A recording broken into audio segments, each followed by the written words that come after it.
Olá, bom dia para você, seja bem-vindo a essa edição. Nós estamos ao vivo e chegamos naquele nosso horário de sempre, 8 horas 31 minutos. Eu já começo te lembrando que hoje, gente, é sexta-feira, aquele dia que eu adoro dizer que anuncia a chegada dos merecidos dias de descanso, mas estamos cheios de notícias para compartilhar com você. Então vamos juntos conferir os assuntos que estão em destaque no Brasil e no mundo nesse 12 de abril. Abra o nosso cardápio de notícias. STF forma maioria de votos para ampliar foro de políticos investigados na corte, mas André Mendonça suspende o julgamento. O presidente Lula sanciona com vetos o projeto sobre a saidinha dos presos. Serviço de inteligência dos Estados Unidos alerta que Irã pode atacar Israel a qualquer momento. E ainda, equipes acham os últimos corpos desaparecidos em explosão de hidrelétrica da Enel na Itália. O número final de mortos sobe para 7. A gente te conta tudo isso e muito mais a partir de agora. Seja muito bem-vindo.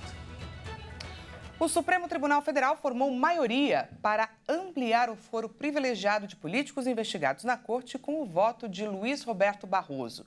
Mas o julgamento acabou sendo suspenso após pedido de vista feito por André Mendonça. Vamos ver. O Supremo Tribunal Federal está revisando as regras do foro privilegiado, que permite a autoridades serem julgadas apenas por tribunais superiores em casos de crimes comuns. O ministro Luiz Roberto Barroso defende a manutenção do foro para crimes cometidos durante e após o mandato. Já o ministro André Mendonça pediu mais tempo para analisar o assunto, adiando a decisão. Essa discussão vem após o STF limitar o foro em 2018. O relator, Gilmar Mendes, propõe ampliar o alcance do foro, argumentando que isso protege o livre exercício dos cargos públicos. Essa mudança poderia afetar casos em andamento, mas ainda não há uma conclusão definitiva. O presidente Lula vetou parcialmente o projeto de lei da saidinha para permitir que os detentos saiam da prisão para visitar os parentes. Além de bom comportamento, eles deverão ter cumprido 1/6 da pena e usar tornozeleira eletrônica. Atualmente, a lei concede a saidinha a detentos do regime semiaberto que apresentam bom comportamento. As saídas de até 7 dias podem ser realizadas 4 vezes ao ano, geralmente em datas comemorativas como Natal, Dia das Mães e Páscoa. Os presos também devem informar o local onde passarão a noite e são proibidos de frequentar bares e casas noturnas. Não têm direito ao benefício os detentos que tenham cometido crimes hediondos. No entanto, pelo texto aprovado nesse ano pelo Congresso, os presos do regime semiaberto apenas poderão deixar a prisão para estudar ou trabalhar. Além disso, estabelece a realização de um exame criminológico favorável para a progressão do crime. A Ordem dos Advogados do Brasil, por exemplo, é contrária ao projeto. Em parecer enviado ao presidente Lula, a entidade afirma que a mudança representa um obstáculo para a ressocialização dos presos. Já o ministro da Justiça e Segurança Pública, Ricardo Lewandowski, já alertou que o fim das regras atuais pode causar descontentamento nos presídios, levando a possíveis rebeliões. No Brasil, o número de presos passou de 826 mil para 839 mil em dezembro de 2022 a junho de 2023, uma alta de 0,8% na estatística mais recente. A Polícia Civil está investigando o acidente que deixou 9 mortos após o ônibus tombar na BR-101, próximo a Teixeira de Freitas, na Bahia. Além dos mortos, outras 23 pessoas ficaram feridas. O acidente aconteceu durante a viagem do Rio de Janeiro para Porto Seguro. A investigação contestando a versão inicial do motorista está em curso com a Polícia Civil, utilizando um vídeo como evidência no inquérito. As causas do acidente ainda não foram determinadas, mas o tombamento aconteceu em uma curva e a polícia está analisando as circunstâncias desse evento. Mudando de assunto, as mulheres superaram os homens na agricultura familiar. Hoje, gente, elas representam mais de 60% da lista de fornecedores do Programa de Aquisição de Alimentos do Governo Federal. Elas comercializam a sua produção e avançam no alcance da autonomia econômica. Quem traz para a gente mais detalhes é a nossa repórter Maria Clara Leite. Comprar de quem produz para levar à mesa de quem precisa. Essa é a missão do Programa de Aquisição de Alimentos do Governo Federal. O PAA foi retomado no ano passado e de lá para cá chegou ao marco de R$ 1 bilhão em recursos destinados à aquisição de 164 mil toneladas de alimentos provenientes de aproximadamente 82 mil agricultores de todo o Brasil. Entre eles, mulheres, que foram incluídas no grupo prioritário do programa em 2023. A Lei 14.628 garante a participação feminina mínima de 50% na execução do programa, a fim de reconhecer o papel fundamental desempenhado pelas brasileiras na agricultura familiar. Dos quase 82 mil produtores registrados no programa no ano passado, 50 mil eram mulheres. O aumento foi observado em 23 unidades da Federação e no Distrito Federal, mas o maior número de fornecedoras veio da Bahia, do Maranhão, Minas Gerais, Alagoas e Pará. Sobre a participação das mulheres, Lilian Raal, secretária nacional de Segurança Alimentar e Nutricional do Ministério do Desenvolvimento, ressaltou que mulheres desempenham papel determinante no enfrentamento à fome e à desnutrição no país. E culturalmente no Brasil, são elas que guardam e repassam aos filhos e filhas os saberes ancestrais sobre alimentação e bem-estar familiar. E muitas vezes são as principais responsáveis por organizar ou prover a alimentação de toda a família, além de cumprirem um importante papel na preservação da biodiversidade. No ano passado, os alimentos adquiridos por meio do programa foram destinados a pouco mais de 9.500 entidades socioassistenciais, além de pessoas em situação de insegurança alimentar e nutricional. Foi divulgado o ranking dos estados com mais superdotados no Brasil e São Paulo ficou em primeiro lugar, com 1.552 pessoas. Em seguida, gente, veio o Rio de Janeiro com 376 e Minas Gerais com 284. Os dados são da Associação Mensa Brasil, representante oficial da Mensa Internacional, maior e mais antiga organização de alto quociente de inteligência do mundo. Ao todo, a entidade identificou 3.500 brasileiros com altas habilidades no território nacional e mais outras 20 no exterior. Do total de superdotados identificados, 25% são crianças e adolescentes. A primeira a entrar no Mensa Brasil tinha apenas 9 anos de idade, em setembro de 2006. Hoje em dia, aos 2 ou 3 anos de idade, já é possível entrar na entidade. A fundação foi criada com o propósito de defender os direitos e garantias dos superdotados, ao mesmo tempo em que busca desenvolver e aproveitar o potencial intelectual deles. Como parte da missão, a Mensa tem conduzido regularmente rodadas de testes em várias cidades do Brasil para identificar pessoas com superdotação. Além disso, a entidade está empenhada em promover uma série de atividades, incluindo iniciativas educacionais, programas de assistência social e apoio à pesquisa. Um ponto importante levantado pela entidade é a falta de um sistema nacional estruturado para avaliar a inteligência de crianças matriculadas no ensino infantil e fundamental, tanto da rede pública quanto privada. Essa avaliação seria essencial para identificar esses superinteligentes logo nos primeiros anos de escolarização, o que ajudaria no desenvolvimento e aproveitamento das habilidades. A Associação Mensa Brasil, fundada em 2002, é uma comunidade que reúne pessoas com altas capacidades intelectuais. O único requisito de ingresso é possuir QI acima de 98% da população em geral, comprovado por teste referendado de inteligência. E veja a seguir, Serviço de Inteligência dos Estados Unidos alerta que Irã pode atacar Israel a qualquer momento. E ainda, equipes acham últimos corpos de desaparecidos em explosão de hidrelétrica da Enel na Itália. A gente volta já já, portanto, não perca!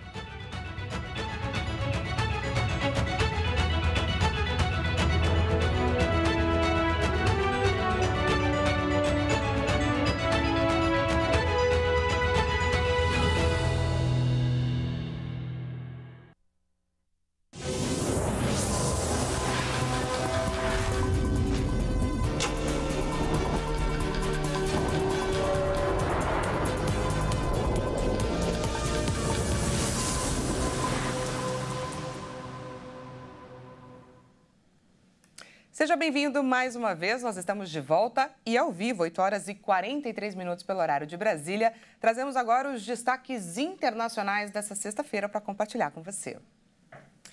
Olha só, o Serviço de Inteligência dos Estados Unidos alertou que Israel pode ser alvo de ataques do Irã em breve.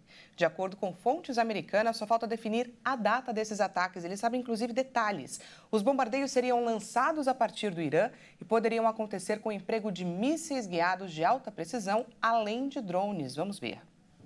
Segundo informações veiculadas por um jornal dos Estados Unidos, o Serviço de Inteligência dos Estados Unidos alertou que o Irã pode lançar um ataque contra Israel nas próximas 48 horas. Essa notícia amplia ainda mais a tensão já existente na região do Oriente Médio, gerando preocupações sobre os desdobramentos e consequências de um possível conflito. As relações entre o Irã e Israel têm sido historicamente tensas e qualquer movimento agressivo pode desencadear uma escalada de violência com implicações globais. A comunidade internacional está atenta a essa situação, buscando maneiras de evitar uma crise que poderia ter repercussões devastadoras. Diante desse alerta, autoridades e líderes políticos estão mobilizando esforços para garantir a segurança e a estabilidade na região, além de buscar soluções diplomáticas para resolver as tensões de forma pacífica. A população local e o mundo inteiro aguardam ansiosamente por atualizações e medidas que possam mitigar essa ameaça iminente. E também trazemos alerta para o leste europeu. Os ataques recentes à central nuclear ucraniana de Zaporizhia podem marcar o início de uma nova frente extremamente perigosa. O alerta foi feito pelo diretor-geral da Agência Internacional de Energia Atômica. Os ataques nos levaram a uma fase crucial do conflito, disse Rafael Grossi em Viena, durante uma reunião de emergência dos 35 membros do Conselho de Governo da agência, convocada a pedido de Rússia e Ucrânia. A central de Zaporizhia, ocupada desde 2022 pela Rússia, sofreu desde o último domingo uma série de ataques com drones, dos quais Moscou e Kiev se acusam mutuamente. Os ataques foram os primeiros desde novembro de 2022 a terem como alvo direto a maior central da Europa, segundo o órgão da ONU, que conta com especialistas no local. Desde a invasão russa à Ucrânia, em fevereiro de 2022, o Conselho de Governo da agência aprovou 4 resoluções condenando as ações da Rússia contra as instalações nucleares ucranianas. A central de Zaporizhia fica na cidade de Energodar e tem sido alvo de ataques e bombardeios nos últimos 2 anos. Mais de 250 organizações não governamentais pediram, em uma carta aberta, a suspensão do envio de armas a Israel e a grupos armados palestinos. No documento, as ONGs pedem a suspensão das entregas de armas que podem ser usadas para cometer violações do direito humanitário internacional e dos direitos humanos. Também afirmam que o Conselho de Segurança das Nações Unidas deve assumir a responsabilidade de manter a paz mundial e a segurança. O Conselho de Segurança da ONU tomou nota nesta quinta-feira da promessa de Israel de abrir novos pontos de acesso para ajuda humanitária destinada a Gaza, mas pediu mais ação frente à ameaça de fome iminente. A guerra eclodiu em 7 de outubro, quando comandos do Hamas invadiram o sul de Israel e mataram 1.170 pessoas, a maioria civis, com base em dados oficiais. E a gente volta a falar sobre a explosão de uma central hidrelétrica da Enel que aconteceu no norte da Itália na terça-feira. O número de vítimas fatais subiu para 7 após equipes de resgate encontrarem corpos dos últimos trabalhadores que estavam desaparecidos. As equipes de resgate retiraram mais 3 corpos dos níveis subterrâneos da usina de Barghi, no Lago Suviana, perto de Bolonha. Cerca de 100 bombeiros, incluindo 12 mergulhadores, trabalham no local para continuar as buscas. De acordo com autoridades locais, uma turbina explodiu no 8º andar abaixo d'água, deixando também feridos. As causas do acidente ainda não foram determinadas e a promotoria de Bolonha investiga o caso. A central é administrada pela Enel Green Power, unidade de produção de energia renovável da gigante italiana Enel, que criou um fundo de 2 milhões de euros para as vítimas e seus familiares. A tecnologia dentro do esporte tem se tornado quase que indispensável e surgiu uma novidade que poderá auxiliar ainda mais a arbitragem. O campeonato inglês usará ainda este ano o impedimento semiautomático. Vamos conferir. A Premier League anunciou após muitos debates e reuniões que todos os clubes concordaram com a ferramenta que permite que as decisões sobre impedimentos sejam tomadas com maior rapidez, precisão e com facilidade de reprodução. A nova tecnologia, que já foi usada durante a Copa do Mundo do Catar em 2022, é baseada em rastreamento óptico do jogador, com 12 câmeras de rastreamento para a bola e 29 pontos de dados de cada jogador. Todas as informações de movimentações dos jogadores e da bola são processados em tempo real por uma inteligência artificial que aciona um alerta ao VAR quando um impedimento é identificado. Sendo assim, o árbitro de vídeo valida se o ponto de chute e a linha do impedimento estão corretos e informa ao árbitro de campo a decisão. E, segundo a organização da Liga Inglesa de Futebol, o sistema que será implementado também produzirá gráficos de transmissão de alta qualidade para garantir uma experiência aprimorada no estádio e na transmissão aos torcedores. Como de costume, alguns torcedores ainda têm dúvidas, do mesmo jeito que aconteceu com a implantação do árbitro de vídeo, mas as promessas são de melhoria.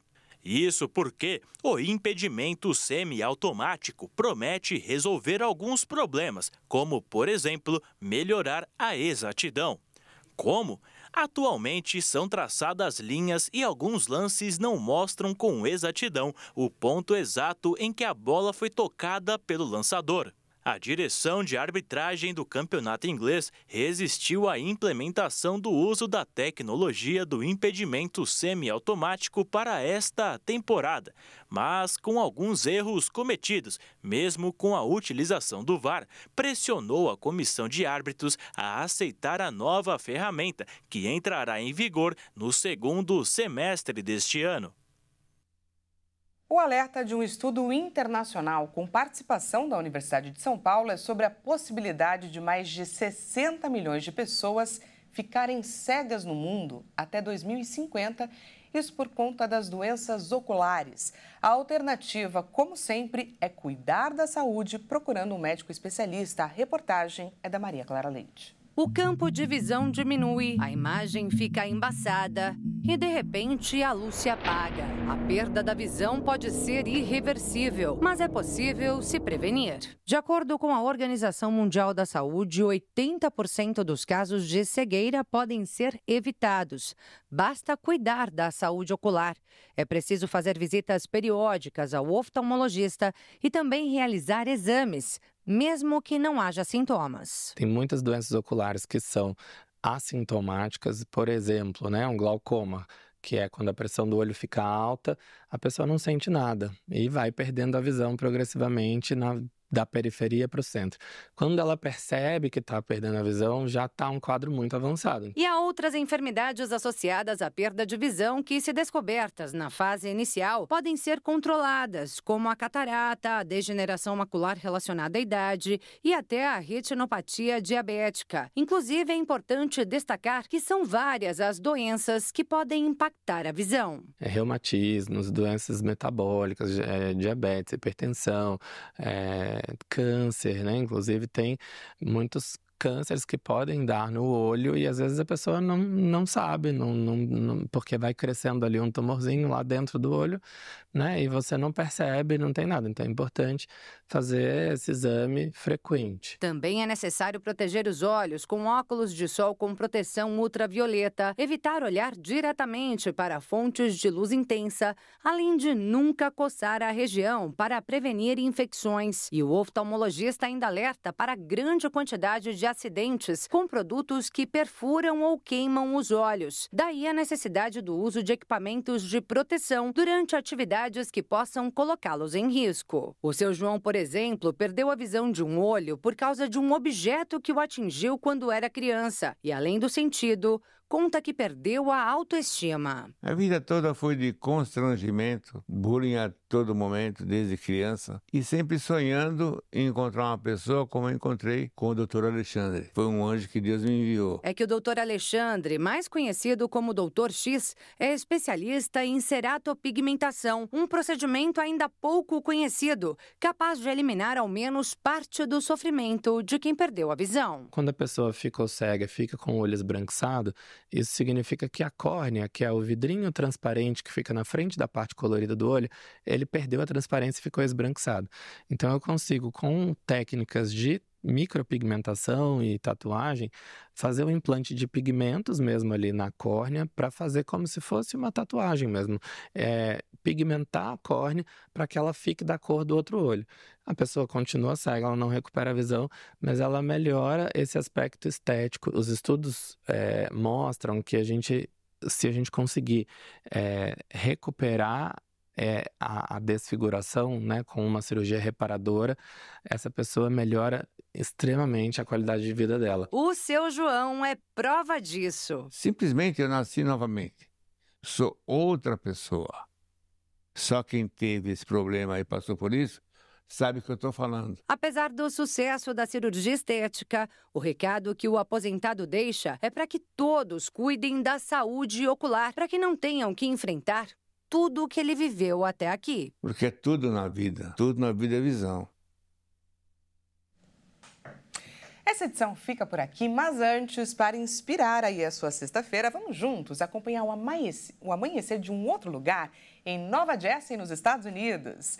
Com ventos bem fortes e neblina sob o rio e os prédios, é assim que o dia vai amanhecendo por Weehawken. Pois é, gente, eles estão 1 hora atrasados, se é que a gente pode falar assim, com relação ao fuso horário brasileiro. Então, enquanto aqui são 8 horas e 54 minutos, por lá agora são 7 horas e 54 minutinhos. A visão que a gente tem parece até de um filme de terror, não é? Por curiosidade, esse, gente, é o rio Hudson. Esse rio que a gente vê é o rio Hudson, um dos grandes e famosos rios que fica na divisa entre Nova Jersey e Nova York. Metade do rio pertence, então, a uma cidade, enquanto a outra pertence a outra cidade. Inclusive, a câmera que a gente acompanha agora está em Nova York, mas gravando Nova Jersey. Muito legal, não é mesmo, esse ponto de vista? E com essas imagens que a gente encerra agora esse jornal. Muito obrigada pela sua companhia. E mais tarde, às 10 horas, eu retorno no Boletim com mais notícias da manhã dessa sexta-feira. Não perca, encontro marcado.